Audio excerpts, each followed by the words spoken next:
des signes dans mes os, mes arts, mes racines.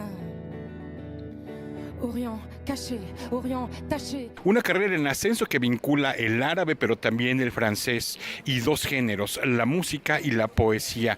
Nahuel Ben Krayem visita por primera vez nuestro país para presentarnos, entre otras cosas, un nuevo libro de poesía. Nahuel, merci beaucoup pour cet entretien. Vous avez commencé comment votre carrière dans la musique, mais en mélangeant aussi de la poésie? Merci à vous pour cette invitation. Je suis vraiment très contente de tout ce que je découvre ici.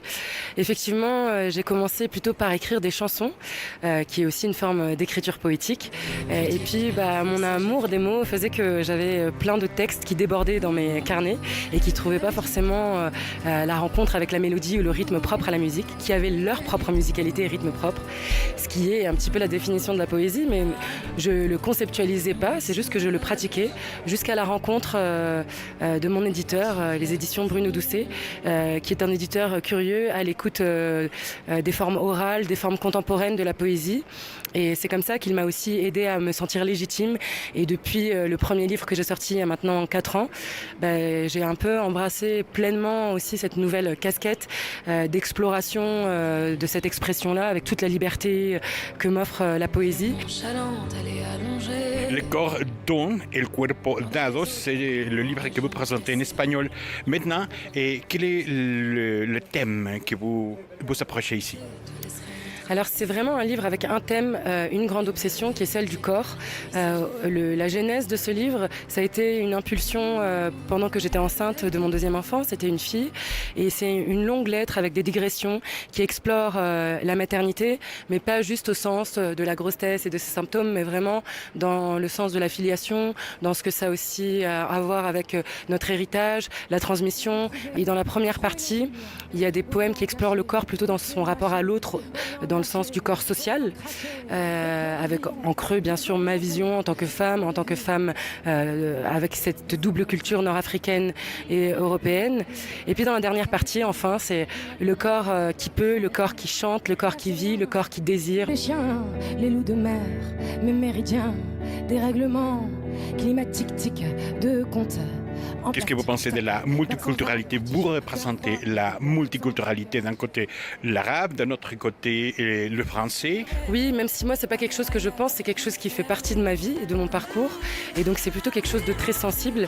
Et la poésie, c'est l'art du sensible. Mais effectivement, comme on est dans une période où il y a de plus en plus d'idées fascistes dans énormément de pays du monde, la poésie c'est aussi l'occasion de amener l'autre en empathie avec une culture, et donc une très bonne manière de déconstruire des préjugés, de défaire l'idée qu'il y aurait des cultures qui dominent l'une ou l'autre, mais de le faire avec un discours qui n'est pas théorique ou mental, mais vraiment avec faire comprendre ce qu'on vit. Dans les mois de mars, on fête d'un côté la francophonie, mais aussi on fait une commémoration sur les 8M, les femmes.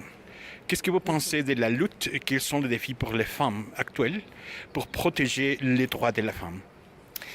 Comme on est dans une période obscure du monde, c'est important d'être vigilant sur toutes les populations qui ont moins de droits que les autres, donc les minorités, mais aussi les femmes qui, même s'il y a eu des avancées dans l'histoire, il faut toujours être vigilant, surtout dans les périodes un peu obscures, un peu fascisantes.